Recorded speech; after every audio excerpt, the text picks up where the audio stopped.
Hello friends and welcome back, Adrian here.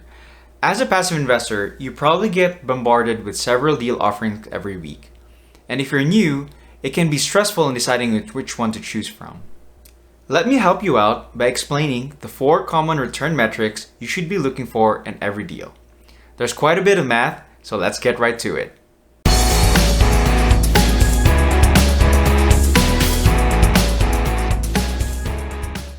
The 4 common return metrics are cash on cash return or COC, annual average return or AAR, the equity multiple or EM, and internal rate of return or IRR.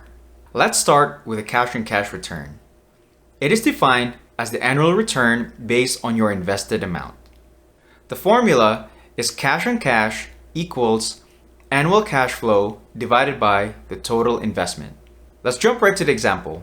If the annual cash flow is $10,000 and your initial investment is $100,000, $10,000 divided by $100,000 equals to a 10% cash on cash return.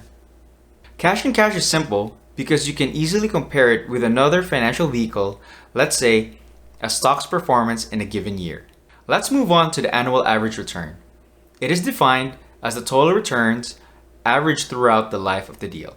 The formula is annual average return equals total investment profit divided by the total investment divided by the hold period in years. Example, let's say the annual cash flow is $5,000 every year for 5 years, and in year 5, we sell the property for a profit of $100,000. Our initial investment is $100,000. The formula goes as follows. We first add all the cash flow per year, which totals to $25,000. Then we add the sale proceed of $100,000. That brings us to a total of $125,000 in total investment profit. All that's left is to divide the total profits with our total investment and divide that with the hold period, which in this case is 5 years, which gives us an annual average return of 25%. This is the metric that gives you the double-digit returns. So be wary with sponsors promoting or advertising a double-digit return. Clarify with them if they're referring to a cash on cash or annual average return. Next, we move on to the equity multiple. It is defined as the accumulated multiple throughout the life of the investment cycle. The formula is equity multiple equal to total investment profit plus total investment divided by the total investment. If we take the details of our previous example, our total investment profit is $125,000. And our initial investment is $100,000. We first add our total investment profit and our total investment, then divide it by our total investment.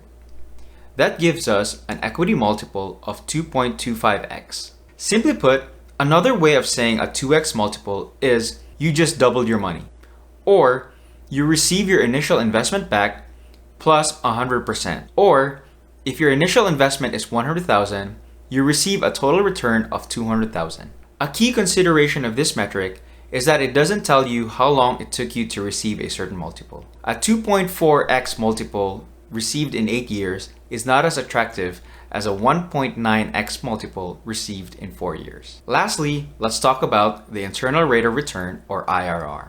This is by far the most complicated metric in comparison to the previous 3, but it's also the most comprehensive one. That is because it takes in consideration of when you receive a certain return. The textbook definition of IRR is that it is a discount rate that generates a 0 net present value to all future cash flows. If that definition blew right over your head, don't worry, it did for me as well. The concept is too complicated that it cannot be placed in pen and paper. Fortunately, Excel has a dedicated function for IRR. So why bother trying to understand what IRR means? That is because out of the 4, it is the only metric that gives you the time value of money. That is because money today is more important than money tomorrow. The sooner you receive the money, the sooner it is you can put it back to work. I think the best way to make sense of it all is to jump right into the example. So here we go. Okay, given these 2 scenarios. Scenario A, you have an initial investment of $100,000. You receive 0 cash flow for 4 years, but in year 5, the investment is sold for $200,000, giving you a profit of $100,000 or a 2x equity multiple. Scenario B, you have the same initial investment of $100,000, but in this scenario, you are receiving an annual cash flow of $5,000 every year or 5% cash on cash return. In year 2, the sponsors execute a cash out refinance and return $50,000 or 50% of your initial investment. Then in year 5, sold the property for $130,000. As you can see, in both scenarios, the total profit was $200,000, but in scenario A, you receive it all in year 5, while in scenario B, you receive part of it in years 1 to 4. In terms of IRR, which performed better? Well, let's take it to the spreadsheet. Using the IRR formula, the first value, which is your initial investment, is expressed as a negative number, and the following values are for the following cash flows received for the hold period. The IRR formula and result will be displayed in this cell. Let's first apply scenario A. As you can see, scenario A has an IRR of 14.9%. Now, let's apply the values for scenario B. Wow, scenario B has an IRR of 20%, 5% more than scenario A, considering they both have the same total profits. That about rounds up all 4 metrics. If you would ask me, what is the one metric that I should be paying attention to? I would tell you none. That is because there is no one metric that is better than the other. In fact, all of them should be used in conjunction with each other. And even then, there are things to consider that cannot be placed in a spreadsheet, but is also more important.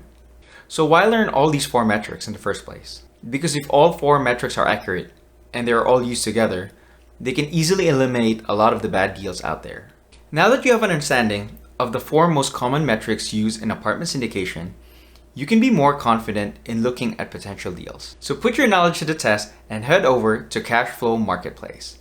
There, you can apply what you've learned and see how GPs are forecasting their deals based on the metrics we talked about in this video. As always, if you have any question, please put them in the comments below. I would love to hear what you think. Till then, I wish you the best in your investing journey, and I will catch you on the next one.